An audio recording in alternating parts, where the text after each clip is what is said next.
Assalamu alaikum, barkanmu da sake saduwa. Idan wannan shine farkon ziyartar channel namu, muna mai roƙonka ka danna mana subscribe sai ka danna mana alamar ƙararrawa domin idan mun ɗaura sabon shirye-shiryenmu domin ka samu. A yau dai mun kawo muku ne yadda za ka yi mutum ya sauke Gmail account nashi ko kuma kowane link account akan waya, sannan kuma yadda zai iya ɗaura email akan wayansa. Saboda akwai waɗanda za su siyi waya sai ya zo da email a kai, su sauke email ɗin da yake kan wayan yana ba su wahala, ko kuma su ɗaura wani sabon email akan waya ɗin yana ba su wahala. To saboda ba tare da ɓata lokaci ba, ku biyo mu kai tsaye za mu nuna muku yadda yake. To farko za ka shiga cikin wayanka kamar haka, za ka nemi Gmail account ko kuma kowane link account ko Yahoo account ko wani link account. To sai ka shiga kan email ɗin da kake so ka danna. Mu za mu yi amfani da Gmail account ne, sai mu danna kan Gmail account ɗin kamar haka. To idan ka shiga waje kamar haka zai kawo maka fuskar wayanka kamar haka, sai za ka ga waje ɗigo-ɗigo guda uku a can sama a wajen hannunka na hagu, sai ka shige shi. To idan ka shige shi sai ka dawo can ƙasa, za ka ga inda aka rubuta setting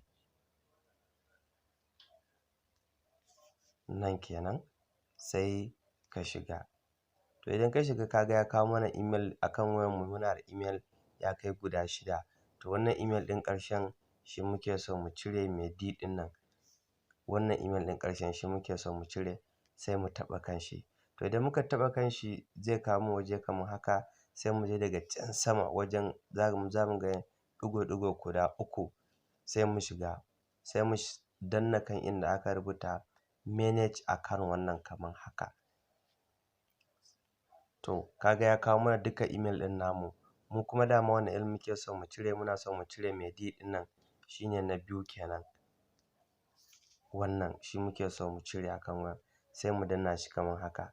To ka ga ya kawo sunan email ɗin kuma yana tambayan ka za ka cire ne ko kuwa, sai ka danna wajen remove account ɗin nan daga ƙarshe.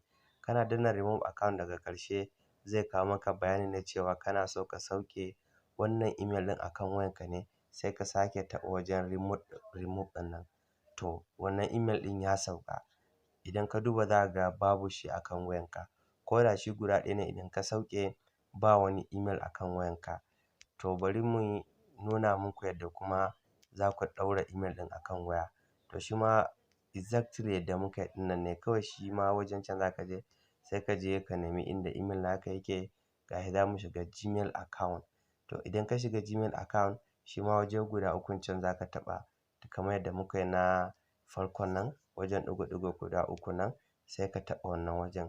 To idan ka taɓa wannan wajen shi ma sai ka zo setting, ka zo ƙarshe wajen setting ɗin nan, sai ka danna kan setting ɗin. Idan ka danna kan setting ɗin sai ka zo daga ƙarshe, za ka ga inda aka rubuta add account nan kenan, sai ka taɓa shi. To idan ka taɓa shi nan sai ka kula, saboda email ɗin kala-kala ne.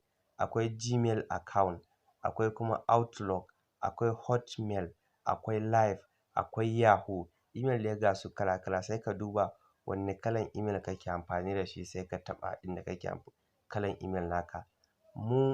Muna amfani da Gmail account wato Google account, sai mu zo na farkon nan shine Google account, sai mu taɓa shi kamar haka, zai buɗe mana.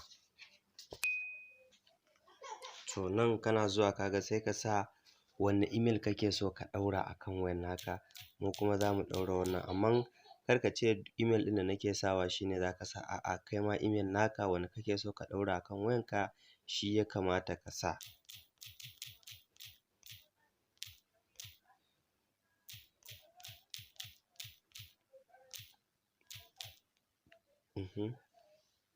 Kamar haka. To sai ka sa password ɗin email naka kamar haka.